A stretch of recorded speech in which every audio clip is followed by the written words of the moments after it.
ये ऐसा परम धर्म है, कोई भी इस धर्म में चलने वाले को परास्त नहीं कर सकता। ये बात ध्यान से समझ लीजिए। जैसे कोई बहुत बड़ा तांत्रिक है और वो भूतों को वश में करने वाला है और तुम्हारे ऊपर भूत लगा दे, तंत्र के द्वारा मारण मूठ या कोई शाप या किसी तरह का अमंगल, ध्यान दीजिए, ये इस धर्म की बड़ी महिमा है। यदि आप भगवद आश्रित हैं, नाम जप कर रहे हैं, तो ना माया का कपट चलेगा, ना किसी का तंत्र तुम्हारे ऊपर चलेगा, ना किसी का कोई मारण मंत्र चलेगा, ना कोई भूतावेश तुम पर आविष्टित कर सकता है, ना किसी भी तरह की कोई विष आदि की। यदि आप सच्चे हृदय से भगवान की शरण में हो तो तुम्हारे ऊपर विष का भी प्रभाव खवाया जाएगा, विष वो हो जाएगा स्वास्थ्यवर्धक अमृत। गरल सुधा, गोस्वामी जी कह रहे, रिपु करहि मिताई, गोपद सिंधु अनल शीतलाई। जो भगवान का आश्रित जन होता है उसको विष भी अमृत हो जाता है। अगर उससे दुश्मनी करेगा ना कोई और उसका बुरा चाहेगा, वो जितना कुप्रचार करेगा, निंदा करेगा, उतने उसका यश बढ़ेगा। अगर वो आग लगा देगा तो उसके शरीर में चंदन से भी बढ़कर शीतलता का काम आग करेगी। जो भगवद आश्रित है, श्री हरिराम व्यास जी ने भी प्यारी जू के चरणों के आश्रित जनों को पुष्ट करने के लिए बताया कि राधा प्यारी के चरणारविंद शीतल सुखदाई, कोटि चंद मंद करत नख विद जुन्हाई। श्री राधा प्यारी के चरणारविंद शीतल सुखदाई। शाप ताप रोग शोक दारुण दुखारी, लाल इष्ट दुष्ट दलन कुंज भवन चारी। हमारी गोरी भोरी प्रियाजू के गोरे चरणारविंद का जिसने आश्रय ले लिया है, शरणागति ले ली है और राधा राधा नाम जप करता है, तो किसी भी ऋषि का साप उस पर लागू नहीं होगा।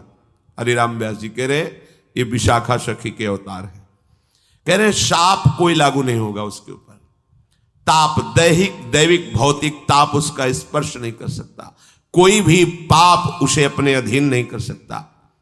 किसी का भी तंत्र मंत्र उसके ऊपर लागू नहीं हो सकता, क्योंकि ये चरणारविंद लालजू के भी इष्ट है और ये चरणारविंद दुष्टों की दुष्टता का दलन करने वाले और हृदय में प्रेम प्रकाशित करने वाले हैं।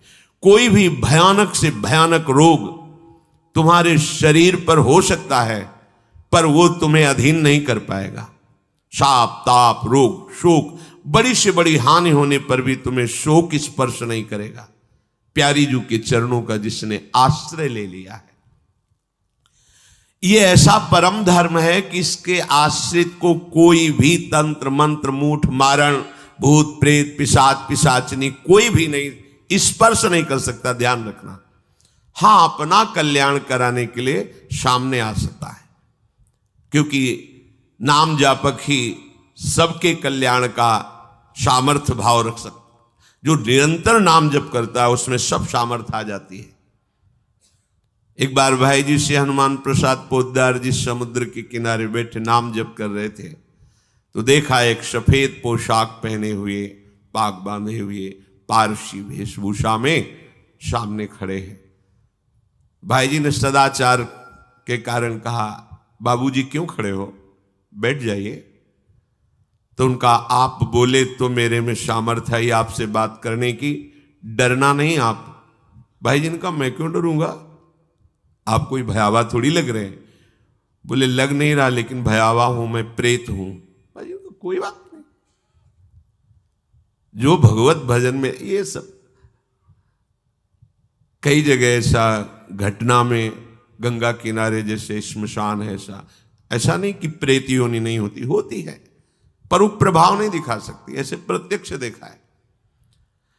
भाई जी ने कहा कि तो आप हमारे पास क्यों आए हो? बोले अपना उद्धार कराने के लिए। मुझे गीता कंठस्थ है, बहुत से शास्त्र कंठस्थ हैं, पर कुछ ऐसी मेरे से गलतियां हो गई जिनके परिणाम रूप मुझे प्रेत योनि प्राप्त हुई है। फिर मुझे आंतरिक संकेत हुआ है कि आप हमारा कल्याण कर सकते हो। भाई जी ने कहा तो बड़े आश्चर्य की बात है कि आपको गीता कंठस्थ है और फिर आप प्रेत योनि में, गीता के एक श्लोक बोल दे तो प्रेत तो मुक्त हो जाता है। बोले मुझे से कुछ ऐसे भयानक अपराध हो गए, जैसे गुरुद्रोह है, वैष्णव अपराध, ये बड़े भयानक अपराध होते हैं। जब किसी का पतन होना होता है तो माया यही खेल खिलवाती है, क्योंकि और सब पाप है वो दरस परस अगनाश, गुरुजनों के संतों के दर्शनों से ही नष्ट हो जाते हैं। लेकिन संत द्रोह, नाम जापक, वैष्णव द्रोह, गुरु अवज्ञा, गुरुद्रोह, ये भयानक अपराध होते हैं, इनसे दुर्गति हो जाती है। तो अपना कल्याण करने के लिए कोई ऐसा भले नहीं तो किसी भी भक्त के सामने, भगवद आश्रित नाम जापक के सामने किसी का चेटक नहीं चलता है। जिसने भगवान नाम को और भगवद आश्रय को स्वीकार कर लिया, उसे कभी कहीं भी कोई डिगा नहीं, और उसके सामने छल कपट नहीं चल पाएगा। एक श्री मथुरादास जी नाम के महापुरुष हुए हैं, तो बस कहे तिजारे मांझ भक्ति रस रास करिए एक बात ताको प्रगट सुनाइए। आयो बेशधारी को करे सालिग्राम सेवा, डोलत सिंहासन पे आन भीर छाइए। स्वामी के जो शिष्य भयो तीनों के भाव देखी, वाही को प्रभाव आए कहो ही भाई। नेक आप चलो उरीति को बिलो किए जू, बड़े सर्वज्ञ कही दुखे नहीं जाए। मथुरादास जी तिजारी ग्राम में निवास करते थे। वैसे संतों का जो ग्राम में निवास होता है वो जगत मंगल की भावना से होता है। किसी भी गांव में जहां जो संत वास्तविक भगवत प्रेमी रहते हैं, वहां से भिक्षा लेकर उनको निष्पाप करते हैं, शिक्षा देकर के भगवत प्राप्ति कराते हैं, क्योंकि उनके श्रीमुख से नाम कीर्तन भगवत चर्चा होती ही रहती है। नंद नंदन की अनन्य उपासना करते थे। ये राजस्थान में ग्राम है तिजारे में, वहां वो रहते थे। जो भी समीप आता वो कुछ ही दिनों में ऐसा भक्ति रंग में रंग जाता, कुछ प्रभु के नाम में प्रीति हो जाती, समस्त असद आचरण छोड़ देता। बहुत से शिष्य हो गए, बहुत से अनुयायी हो गए, पर जो वास्तविक भजन नहीं करते हैं, भेष धारण करके संत का ठग वृत्ति रखते हैं, उनका अलग प्रभाव होता है। वो ज्यादा दिन चलता नहीं है। हम कहते हैं नाम घोष से क्या नहीं हो जाएगा, नाटक करने की क्या जरूरत है। अरे हम प्रभु के बहुत बड़े प्रिय दास हैं, तो जो कुछ चाहिए प्रभु अपने आप देंगे। काहे किसी के आगे नाटक करे, छल फैला। किसके आगे? जो बेचारे हैं, ये सब मारे हुए हैं कर्मों के, भोग वासना से जल रहे हैं, और तुम भगवत पार्षद हो करके बात बनी नहीं। तो एक उसी नगर में उनका प्रभाव सुनकर भेषधारी जो बहुत बड़े तांत्रिक थे, मारण आदि का प्रयोग करने में बड़े सफल थे, पर भेष साधु का रखे हुए थे, अपना प्रभाव दिखाने के लिए वहां उस गांव में पहुंचे। पहचानना बड़ा कठिन होता है। साधु और वेशधारी दोनों में पहचान बहुत कठिन होती। जब तक आप साधु नहीं हो तब तक आप साधु को नहीं पहचान सकते हो, क्योंकि जो वेशधारी स्वांग करेगा वो साधु से भी अच्छा करने की चेष्टा करेगा, क्योंकि स्वांग कर रहा है ना, तो बड़े बड़े भ्रमित हो जाते हैं। दर्शन भक्त अनूप, सेवक जी ने लिखा है, पर रूप न शोभित प्रीति बिनु, और प्रभाव उनका ऐसा भरम भटकत भूप, बड़े बड़े राजा भ्रमित होकर उनके शिष्य बन जाते हैं। वेश का ऐसा प्रभाव है। इसीलिए भगवत रसिक जी ने एक पद में लिखा है, भेषधारी हरि के उर शाले, जो वेश केवल बनाया है रुपया पैसा के लिए, भोगों के लिए, हमें तो लगता है नहीं बनाना चाहिए, और काम कर लेना चाहिए, क्योंकि इसमें शुद्ध संतों को गालियां पड़ती हैं, शुद्ध भगवत मार्ग के पथिकों का अपराध बनता है, जिससे तुम कुल परंपरागत नष्ट हो जाओगे। जो वेश धारण करके संतों को गालियां दिलाते हैं, कुल परंपरागत नष्ट हो जाएंगे।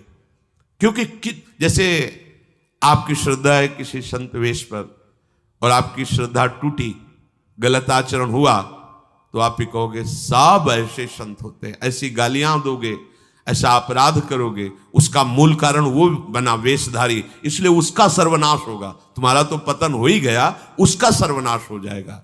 भगवत ऋषि जी ने जहां भगवत महिमा, संतों की महिमा लिखी है, वहां एक दो पद ये भी लिखे हैं कि वेशधारी हरि के उर शाले, वेश जो केवल कपट वेश बनाए हैं वो भगवान के हृदय में बड़ा दुख पैदा करते हैं, क्योंकि दासत्व तो भगवान का ही लिए है ना। बोले ये लोग दंभी लोभी कपटी नट से शिष्णोदर को पाले। शिष्ण कहते हैं जनेन्द्री को, उदर कहते हैं रसेंद्री को। उदर का संबंध रसेंद्री से, मतलब रसेंद्री के स्वाद से पेट भरते हैं, और जनेन्द्री भोग के लिए लालायित रहते हैं, पर ये भेष धरे होते हैं भगवान के दासत्व का, साधुता का। बोले गुरु बने घर घर में डोले, नाम धनी का बेचें, परमारथ सपने नहीं जाने, पैसा नहीं को खींचे। कंठी जेबे में रहती है, घर घर में जाकर के कंठी बांधना, रुपए लेना, फसाना।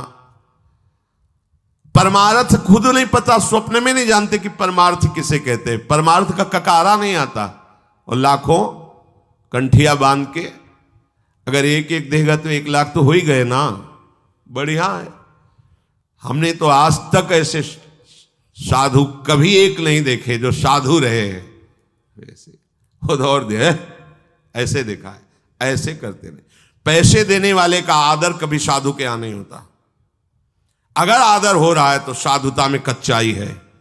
धनी अभिमानी पदाधिकारी पैसों वालों का आदर साधु के यहां नहीं होता। अगर होता है तो कच्चाई है, सच्चाई नहीं है। सच्चाई होगी तो जान रहा है कि जिसके द्वारा भेजा गया है हम उसको देख रहे हैं। तेरे को क्या दे, तेरे को लग रहा है तो हमने एक बार कसम खवाई थी, 3 बार कहा था तुम्हें तुम्हारे आराध्य देव की कसम है, अगर ऐसा लगता हो कि यहां तुमसे पोषण होता कभी मत देना, क्योंकि हमें पता है हमारा भरण पोषण हमारे गुरु से होता है, आचार्य से होता है, इष्ट से होता है। जिसने सृष्टि बनाई वो तुमसे सहयोग नहीं लिया है, अकेले बना लिए। तो हमारा भरण पोषण करने के लिए तुम्हारे जैसे को निमित्त बनाने की जरूरत नहीं है। वो तो तुम्हारे सौभाग्य उदय करने इसलिए निमित्त बना दिया। नहीं, वो ऐसे भी जो स्वर्ण का पहाड़ है 4 लाख योजन का, कितने सुनार लगे उसको बनाने में है?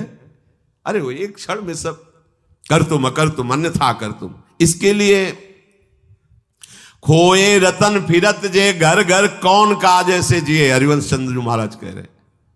इसके लिए भटकना पड़े कि कोई मुझे धन दे दे, कोई मेरा चेला बन जाए तो मुझे भोग सामग्री समर्पित करे, तो इसका मतलब अभी परमार्थ का पता नहीं है। और कबहू को वक्ता होए बनी बैठे, कथा भागवत गावे, अर्थ अनर कछु ले भाषे पैसल ही को धावे। श्लोक क्या कह रहा है, उसका भावार्थ क्या है, उसका रहस्यार्थ क्या है, अनुभव कुछ नहीं है। बस कबहू कवे हरि मंदिर में सेवाएं करे निरंतर बासा, भाव भगत को भेद न जाने पैसन ही की आशा। नाचे गावे चित्र बनावे कहे काव्य चटकीली, साच बिना हरि हाथ ना आवे, रहनी है सब ढीली। बिन विवेक वैराग भक्ति बिन सत्य नये को मानो, भगवत विमुख कपट चतुराई सो पाखंड ही जानो। वेशधारी हरि के उसको सहन नहीं हुआ। मथुरा दास जी की भक्ति का प्रभाव, हजारों लोग अनुयायी, हजारों लोग शिष्य बन गए। तो अब वो तांत्रिक था, तंत्र मंत्र का उसे बहुत ज्ञान था। श्री मथुरा दास जी जिस नगर में रहते थे वहां वो जाकर अपना नाटक शुरू किया। उसने सब जगह प्रचार प्रसार किया। मैं गंडकी नदी में 12 वर्ष तक खड़े होकर के तपस्या करके आया हूं, केवल दूध का आहार करता था। उसके प्रभाव से शालिग्राम भगवान हमारे बस में हो गए। और आप सबको मैं दिखा सकता हूं कि शालिग्राम मेरे वश में है। देख लीजिए, सिंहासन लाता, बाहर रखता, हजारों की भीड़, ऐसे ऐसे करता तो वो ऐसे शालिग्राम उठते और नाचते हुए ऐसे ऐसे ऐसे फिर रख जाते, फिर ऐसे ऐसे ऐसे ऐसे। अब तो सबको आश्चर्य हो रहा, जैसे चुटकी बजा रहा वैसे शालिग्राम की बटिया ऐसे ऐसे ऐसे। लोग, भीड़ कटने लगी, क्योंकि अब जैसे राधा राधा कहो, कोई जंतुर नहीं है, कोई भस्म नहीं है, कोई वादा नहीं है, तो फिर कम वहां तो दिखाई दे रहा ना ऐसे। देखो ये सब तो लगता है ना कि हाँ। अब हमसे पूछो कि हमारे मन में क्या चल रहा है, हमें नहीं पता है। हमें ये देखना है कि हमारे प्रियाजू के मन में क्या चल रहा है। मन मन की रुचि जानिने, मुझे अपनी लाडली की मन की जान के उनकी परिचर्या में रहना है कि तुम्हारे मन की जान के तुम्हारी परिचर्या में रहना है। हाँ, तुम यदि मन से ऊपर उठना चाहते तो हमारी बात मान लो, मन को अधीन करके, और मन के अधीश्वर भगवान में तुम्हारा प्रेम हो जाए, तुम्हारा जीवन कृतार्थ हो जाए। अब वहां नाम नंद नंदन का भजन पद्धति, तो जो कमजोर लोग थे उन्होंने कहा कि आज तक कोई चमत्कार तो दिखाया नहीं मथुरा दास जी ने। देखो ये हैं संत, 12 वर्ष से दूध पी के गंडकी नदी, 12 मिनट भी नहीं खड़ा होगा कभी। अब भेंट जो जितनी चढ़ाएगा उतने उसके दुख नष्ट होंगे। अरे भैया वहां तो रुपया सब समेटता, फिर दूसरे मोहल्ले में, पूरे गांव में अब तो जय जयकार, शालिग्राम भगवान को नचा। कोई सेवा की सामग्री लेने गए थे मथुरा दास जी की श्रीअंग सेवा में जो रहते थे संत जन, उन्होंने देखा, वो आए, बोले महाराज एक बड़ा चमत्कारी महात्मा आया, वो कह रहा 12 वर्ष से हम दूध पीकर गंडकी नदी में, वो ऐसे ऐसे करता है तो बोले भैया भक्त तो हो ही नहीं सकता। भक्त भला भगवान को अपना प्रदर्शन क्यों बनाएगा, और उसके बदले में भेंट लेकर के, ये तो नाटक है भैया। वो देखे भी नहीं थे, बोले ये तो नाटक है, कोई संत ऐसा नहीं कर सकता, कोई भक्त ऐसा, कोई संप्रदायाचार्य से दीक्षित वैष्णव मार्ग में चलने वाला, ये तो अपराध है। तो उनका महाराज जी तो हजारों लोग वहां प्रभावित हो रहे, अच्छा है भगवान उस रूप में। बोले नहीं महाराज, फिर सत्य मार्ग के प्रकाशित करने के लिए आप यहां विराजमान, अगर उसका कपट पाखंड चला तो हजारों लोग धोखे में हो जाएंगे, चलो आप एक बार उसके सामने। तो उनका कि यदि हम उसके सामने गए तो उसका सब ये दुकान बंद हो जाएगा। बोले महाराज जी आप जरूर चलो, क्योंकि आपके चलने से यदि लोगों की श्रद्धा भगवान में वास्तविक लगे तो आप भी तो यही चाहने के लिए यहां गांव में वास कर रहे हो। उनको बड़ा दुख हुआ कि एक तो उसको दुख होगा, उसका नाटक बंद होगा, दूसरा कि वो जान क्यों नहीं रहा है जिन भगवान को तुम नचा रहे हो, अगर वास्तविक उनके तुम सेवक बन जाओ तो तुम्हें सब कुछ प्राप्त हो जाएगा। शालिग्राम भगवान श्री हरि ही है, कोई और नहीं है। पर बहुत जब उन्होंने कहा तो कहा चलो अच्छा, तो पाए परि गए लेके जाए ढिग ठाढ़े भये, चाहत फिरायो पे न फिरे सोच पर्यो है, जान गयो आप कछु याही को प्रताप ये पे, मारो करि जाप यो विचार मन धर्यो है, मुठी ले चलाई भक्ति तेज आगे आई नाही, वाही लपटाई भयो ऐसो मानो मर्यो है, हुए करि दयाल जा जीवायो समझायो, प्रीति पंथ दर्शायो ही भायो शिष्य कर्यो है। सभी शिष्यों ने चरण पकड़ करके मथुरा दास जी को मनाया कि आप वहां चले। तो आप गए, सादे वस्त्र एकदम सहज स्वरूप साधु का, जाके भीड़ भी इनके साथ है कि भाई मथुरा, उनका भी प्रभाव था तो बहुत सी भीड़ साथ गई। जाकर के गांव वालों ने कहा कि भैया वो आप जो स्वामी जी दिखाते थे शालिग्राम भगवान का चमत्कार वो दिखाइए, हमारे गुरुजी आए हुए हैं। ये तो उसने जाना था कि महिमावान है तभी तो वो आया था, पर उसको ये पता नहीं था कि हमारा प्रोग्राम इनके सामने नहीं चल पाएगा, क्योंकि भगवान नाम जापक के आगे कोई तंत्र मंत्र, कोई शाप पाप ताप ये सब नहीं, वास्तविक जो भगवत मार्ग में है। अब उसने निकाला सिंहासन और पूरा सब शालिग्राम जी को, तो केवल चुटकी ही बज रही थी, शालिग्राम भगवान वहीं बैठे थे। हर प्रयास कर लिया, कोई चमत्कार नहीं। लोगों ने कहा कि दिखाओ ना, अब ये हमारे गुरुजी हैं, गांव में रहते हैं। अब भक्त की निष्ठा के सामने भगवान को भी छोटा बनना पड़ता है।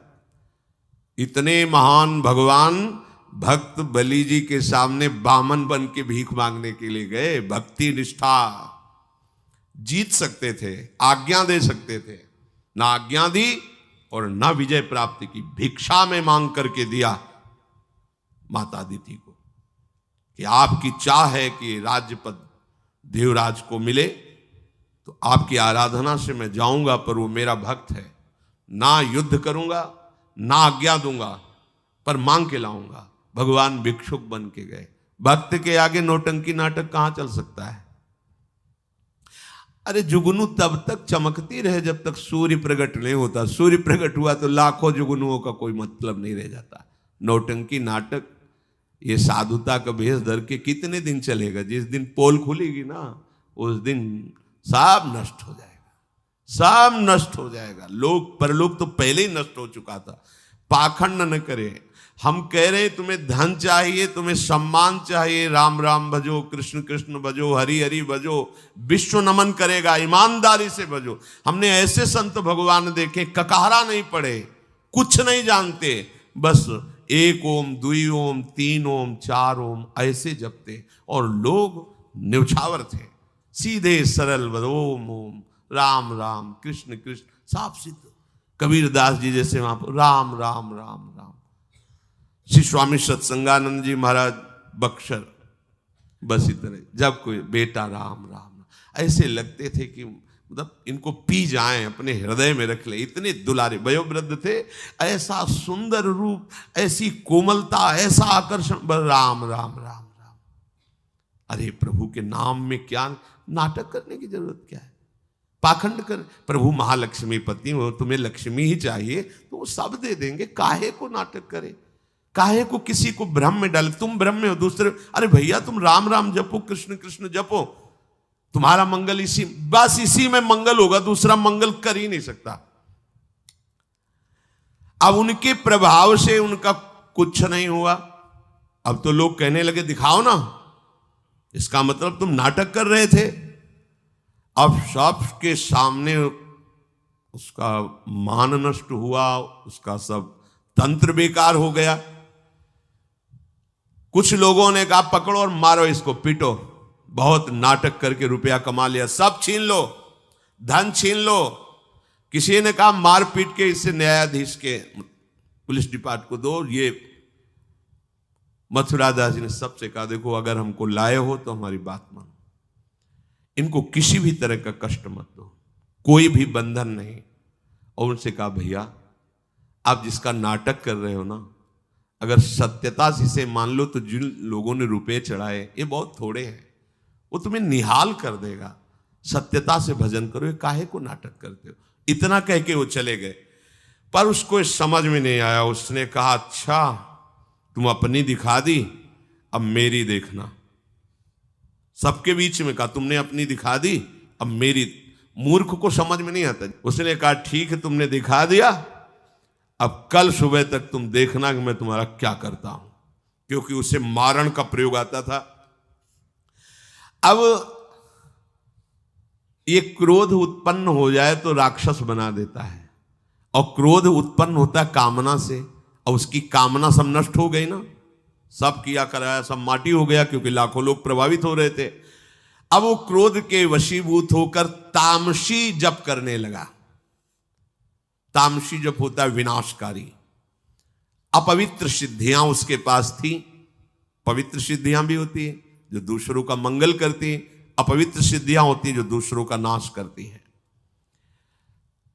उसने मारण विद्या का अनुष्ठान किया, जिसे देहाती भाषा में मूठ कहते हैं। आज मैं इस अभिचार से उस महात्मा का सर्वनाश कर दूंगा। भूल भूल भारी भूल। जो साधु की मीच तक है वो उसी मीच से मरता है। ये तो समझ में ही नहीं आया। सरस्वती जी को देवता और ब्रह्मा जी सब प्रार्थना कर रहे हैं कि अयोध्या वासियों की बुद्धि तो बदल दी, वापस गए।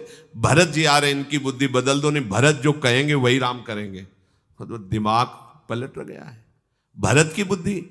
अरे प्रभु का इशारा था इसलिए अयोध्या वासियों की बुद्धि बदल दी। भरत जी के विषय में सोचोगे भी तो नष्ट हो जाओगे।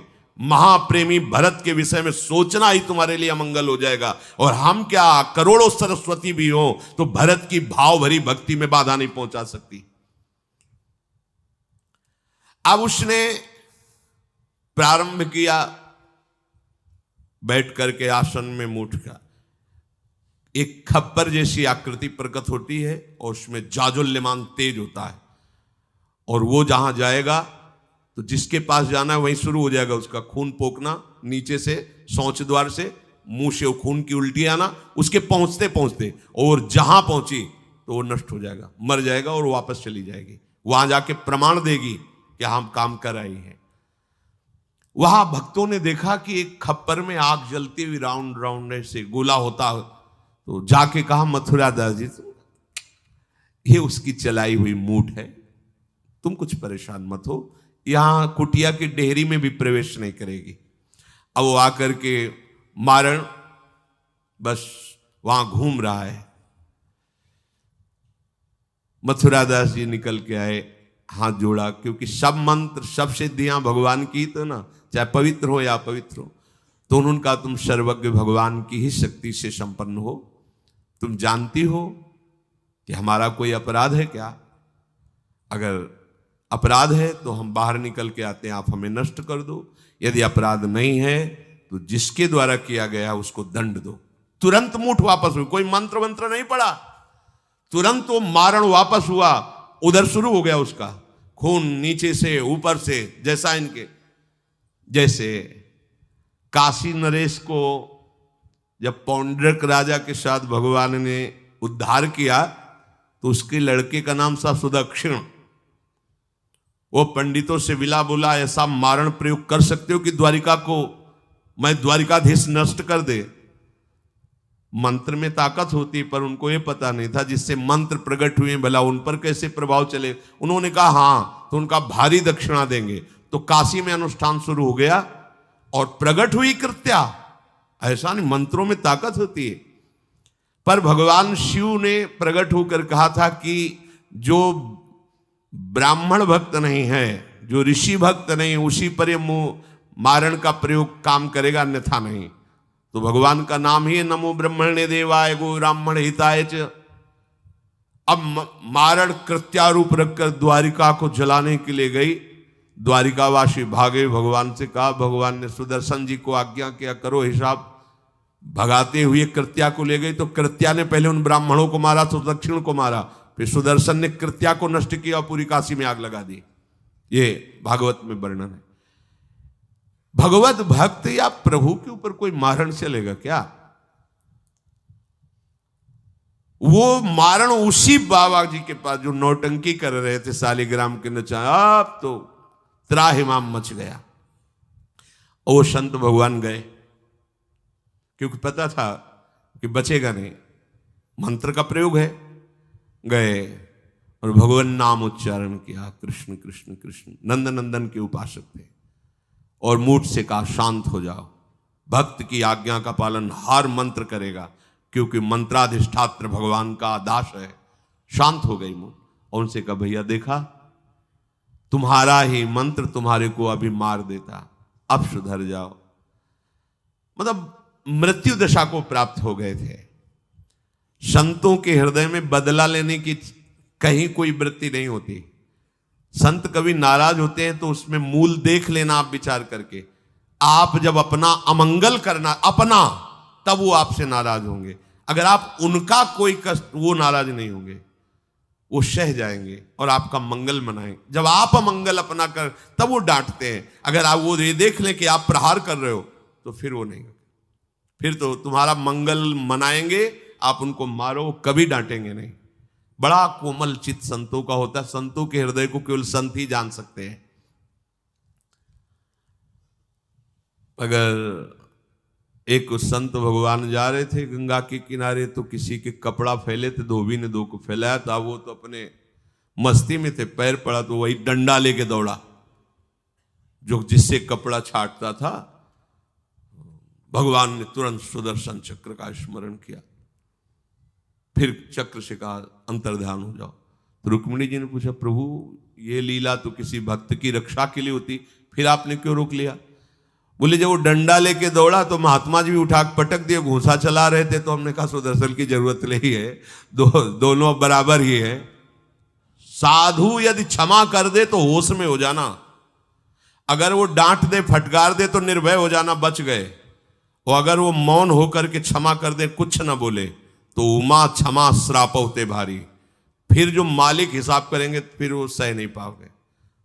इसीलिए भगवत प्रेमी महात्माओं का कोई अपराध न मने, भगवान से मनाना चाहिए कि हे नाथ, मेरी कभी बुद्धि ऐसी मलिन न हो जाए कि आपके नाम जापक, आपके प्रेमी संतों के प्रति हमारा द्रोह भाव हो। भगवान का चरणामृत उतारा, शालिग्राम का उसको पिवाया और बैठा ला और कहा, देखो जिन प्रभु की आराधना प्रभु को अधीन कर लेती है, प्रभु के धाम की प्राप्ति कराती, तुम चंद रुपयों के लिए नाटक कर रहे हो। आज से ऐसा वो चरणों में गिराओ, कहा महाराज वास्तविक न मैं कभी 12 वर्ष गंडकी नदी में खड़ा हुआ हूं, न कभी दूध पिया हूं, मुझे पैसा कमाने का रास्ता अच्छा समझ में आया, इसलिए आज से मैं वास्तविक आपके चरणों का शिष्य बन करके भजन करूंगा, और हमारे द्वारा जो भी गलती हुई आप उसे क्षमा कीजिए।